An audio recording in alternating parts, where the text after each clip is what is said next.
বাৰ্ষিক অধিৱেশন ভাগি 56 সংখ্যক বাৰ্ষিক অধিৱেশন ভাগি এইবেলি সৰ্গেশ্বৰ ৰাজবংশী সমানৰ ক্ষেত্ৰত অনুষ্ঠিত হ'ব। এই উপলক্ষে বিভিন্ন প্ৰান্তৰ বান্ধৱ আই সংস্থা আহি আজি এই লাইফ স্থাপনৰ পবিত্ৰ মুহূৰ্তত এক উদুলি পৰিৱেশ সৃষ্টি কৰিছে। আমি আদৰণীয় সমিতিৰ আনন্দত মুখৰিত হৈছোঁ, আনন্দৰ অনুভৱ কৰিছোঁ। অহা 23 আৰু 24 জানুৱাৰী 2026 বৰ্ষত এই অধিৱেশন অনুষ্ঠিত হ'ব। ভক্তবান ৰাইজৰ আমি উপস্থিতি কামনা কৰিছোঁ। হয়, কৃষ্ণ জয়গুৰু শংকৰ। এয়া শ্ৰীমন্ত শংকৰদেৱ বংগ দৰং জিলা শাখাৰ 56 সংখ্যক অধিৱেশনৰ আজিৰ এয়া প্ৰথম কাৰ্যসূচী লাইখুটা স্থাপন। ৰাতিপুৱা পাতৰ প্ৰসংগৰ পৰা এয়া তৃতীয় কাৰ্যসূচী লাইখুটা স্থাপন। শ্ৰীমন্ত শংকৰদেৱ বংগ দৰং জিলা শাখাৰ এখন অনন্য আঞ্চলিক শাখা হৈছে শংকৰ মাধৱ আঞ্চলিক শাখা। এওঁলোকৰ সংখ্যাত কাৰণ কিন্তু মানসিকভাৱে বৌদ্ধিকভাৱে ইমান বেছি আগবঢ়া আৰু এইবেলি অধিৱেশনখন আহ্বান কৰি আনি আজি আপোনালোকে দেখিছে উদুলমুদুলি অনুষ্ঠান।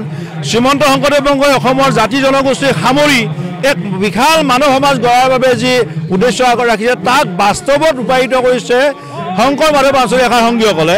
ইয়াত আপোনালোকে দেখিছে এখন সৰু আঞ্চলিক শাখাই এনে হাজাৰ হাজাৰ মানুহৰ সমাগৰে কি সুন্দৰ অনুষ্ঠান এটা আৰম্ভ কৰিছে।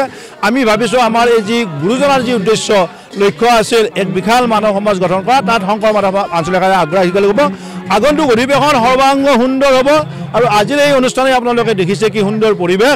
আমি আগন্তুক অধিৱেশনখন যাতে সৰ্বাংগ সুন্দৰ হয় তাৰ বাবে আঞ্চলিক শাখাসমূহ বিষয়ববীয়াক আমি কৰ্মকৰ্তা সেৱা জনাইছোঁ আৰু তেখেতসকলৰ যি উৎসাহ উদ্দীপনা তেখেতসকলক আমি ধন্যবাদ জ্ঞাপন কৰিছোঁ। আৰু আমি এইটোকে ক'ব বিচাৰিছোঁ, তেখেত এজন মহান শিল্পী, গতিকে তেখেতৰ প্ৰতি আমি শ্ৰদ্ধা জনাইছোঁ। একে সময়তে আমি জিলা অধিৱেশন ভাগি সফল যি সমাপ্তি তাৰ কাৰণেও আজি আৰম্ভ কৰা হ'ল এই লাইখুটাৰ জৰিয়তে।